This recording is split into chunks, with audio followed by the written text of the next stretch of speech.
खान, बेटी के रिश्ते कांच का खिलौना नहीं होते जिनसे दिल बहल गया और तोड़कर घर के बाहर फेंक दिया।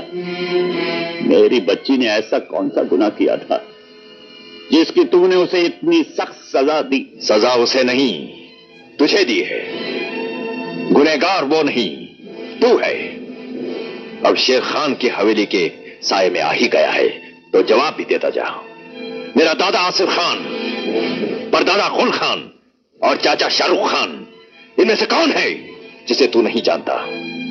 इस खानदान के बेटे की जमानत मांगने की जरूरत कैसे की तूने? बोल। हक मेहर तो हमने अपने रुखसार की हिफाजत के लिए मांगा था, अपने लिए नहीं। समझी साईं, ठंडे दिमाग से अपने दिल पर हाथ रखकर सोच, क्या कोई बाप अपनी औलाद के लिए बुरा सोच सकता है? तेरी सोच में छुपी हुई खोट मैं उसी दिन समझ गया था फतेह खान। तूने सोचा कि 50 लाख रुपए और 100 एकड़ जमीन के नीचे दबकर शेर खान दफन हो जाएगा, खामोश हो जाएगा, बारात लेकर वापस लौट जाएगा। तूने मेरी जिल्लत देखनी चाहिए थी, जिल्लत।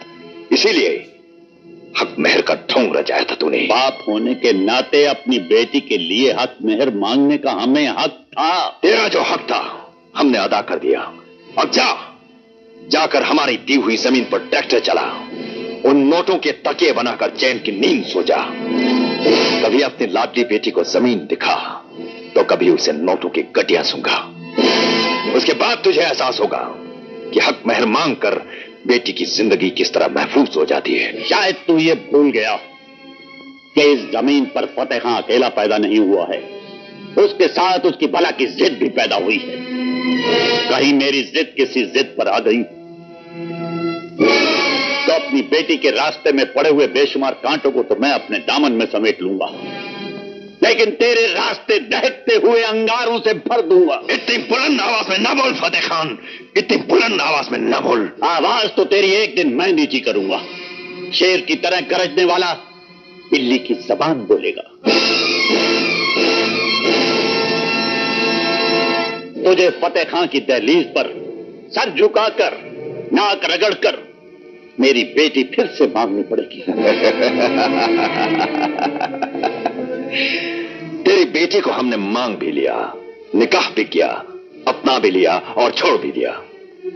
रही बात घर बसाने की फतेह खान, अब घर तो तभी बसेगा जब तू हमारे सामने घुटने टेककर हाथ फैलाकर रहम की भीख मांगेगा। शेर खान, हमारे दिल में छुपे नफरत के अंगारों को और हवा न दे, वरना तू इस आग में जलकर राख हो जाएगा।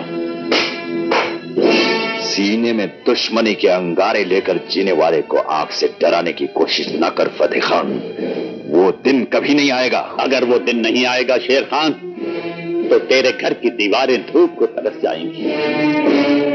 फिर हम सूरज को अपने हाथ में लेकर तेरी हवेली के आंगन में रोशन कर देंगे और तुझे कहेंगे कि देख, आज वो दिन निकल आया।